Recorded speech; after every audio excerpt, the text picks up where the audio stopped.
Merci. Alors, en février, pour celles et ceux qui étaient là, on vous avait présenté notre projet, nos idées, sous un angle chronologique, pour montrer comment toutes les actions pouvaient s'étaler dans le temps. Et là, l'idée, c'est de faire une présentation plutôt sous un angle géographique. Spatiale, donc sur la ville. Donc bon, vous reconnaissez la forme de la ville de Carbone. Là, en état des lieux, vous voyez en jaune les installations culturelles actuellement existantes. En orange, les installations sportives. Vous voyez que la répartition n'est pas tout à fait la même. Les aires de jeu, un peu plus diluées sur l'ensemble du territoire. Alors là, les voies douces. Alors voies douces, c'est piétons et vélos, et vous voyez le gros axe ferroviaire. Donc bon, ce qu'on constate, c'est qu'il y en a un peu partout, mais avec des discontinuités. En pointillé, c'est ce qui est partiellement aménagé ou aménagé de manière partagée avec la voiture.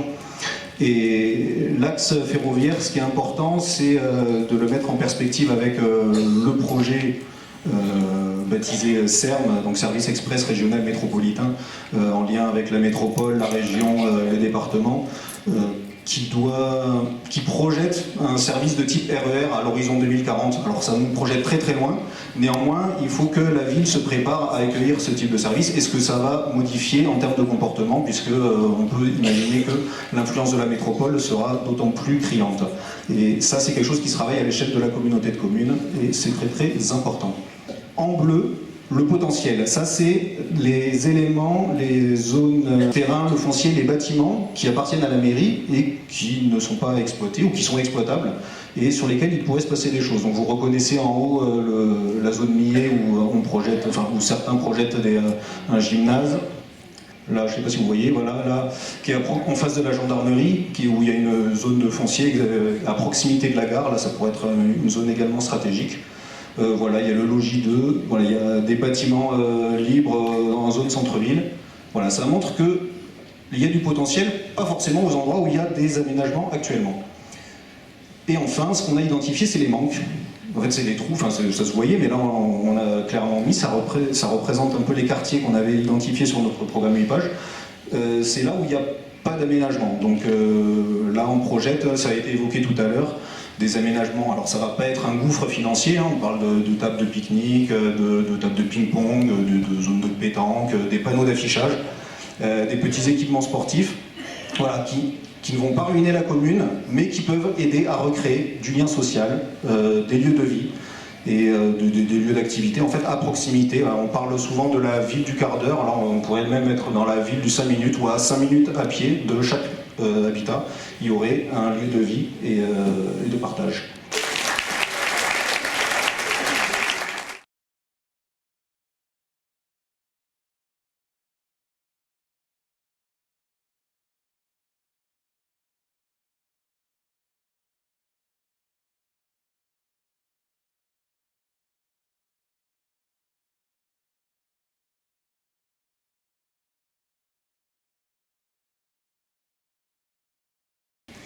Alors merci de me poser la question, hein, elle est complète.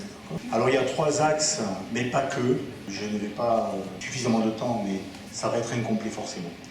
Donc dans un premier temps, ce qui va être mis en place en accord avec la police municipale et à l'occasion de la rédaction du prochain projet de service qui sera rédigé en début de mandat, nous allons essayer de recentrer l'activité des policiers municipaux sur leur cœur de métier, pour favoriser, libérer du temps, pour patrouiller, pour aller rencontrer les gens dans les quartiers, pour être présent, occuper l'espace et générer de l'intranquillité chez les gens mal intentionnés. Ensuite, nous mettrons en place, on en a parlé tout à l'heure, Sonia en a parlé tout à l'heure, d'une application qui permet non seulement la descente d'informations aux habitants sur les associations, sur la vie locale, etc., sur les services, mais aussi qui permet aux habitants de faire remonter des dysfonctionnements, de signaler des dysfonctionnements ou des anomalies qu'ils auraient constatées sur leur quartier. Donc voilà, et je précise que cette application ne représente pas un gros coût pour la commune, hein, puisque c'est de l'ordre d'une centaine d'euros par mois, et qu'elle est gratuite bien évidemment pour les habitants qui l'utiliseraient. Voilà. Et enfin, la troisième partie, ce serait aussi d'améliorer l'éclairage public avec un éclairage adaptatif qui, dans les zones anxiogènes et les zones à risque, en réfléchissant en priorité, bien évidemment, à l'adaptation de l'éclairage existant, avant de songer au remplacement des lampadaires qui coûtent entre 2 000 et 5 000 euros. Voilà. J'étais trop long, me semble-t-il. Donc, je vous invite à nous rejoindre à l'issue pour poser les questions qui mériteraient des approfondissements. Voilà, je vous remercie.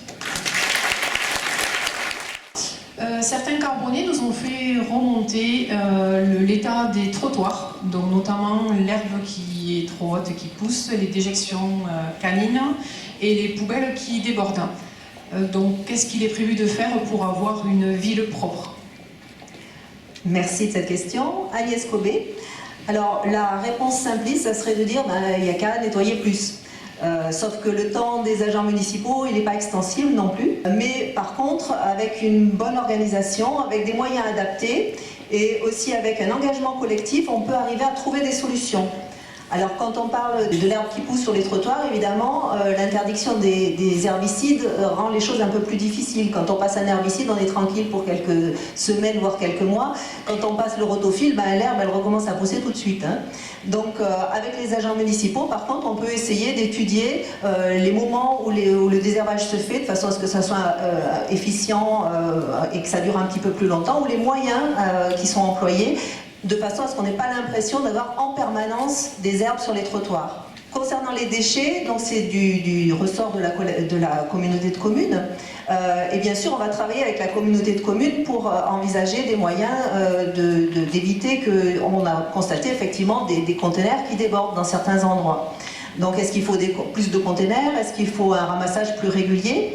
En tout cas, ce qu'il faut, c'est que vous, les habitants, vous nous remontiez les endroits où ça pose problème. Toujours avec l'application dont on a parlé, parce que nous, on en a vu certains, mais évidemment, on ne les connaît peut-être pas tous. Donc si on veut être efficace avec la communauté de communes, il faut qu'on les identifie bien et qu'on travaille sur une résolution globale du problème. Pour ce qui est des déjections canines, là, c'est plus du domaine de la citoyenneté. Donc on peut essayer de mettre en place par exemple des distributeurs de petits sachets pour ramasser, mais tant que les propriétaires canins ne sont pas conscients que ce n'est pas aux agents municipaux de ramasser les crottes de leurs chiens, mais à eux, on ne va pas aller bien loin. Donc on peut par contre faire une campagne de sensibilisation et puis on peut aussi éventuellement demander à la police de faire des rappels à la loi ou des verbalisations. Donc voilà le genre de solutions qu'on peut apporter. Donc on ne va pas vous proposer de faire plus, mais de faire mieux et surtout de faire ensemble.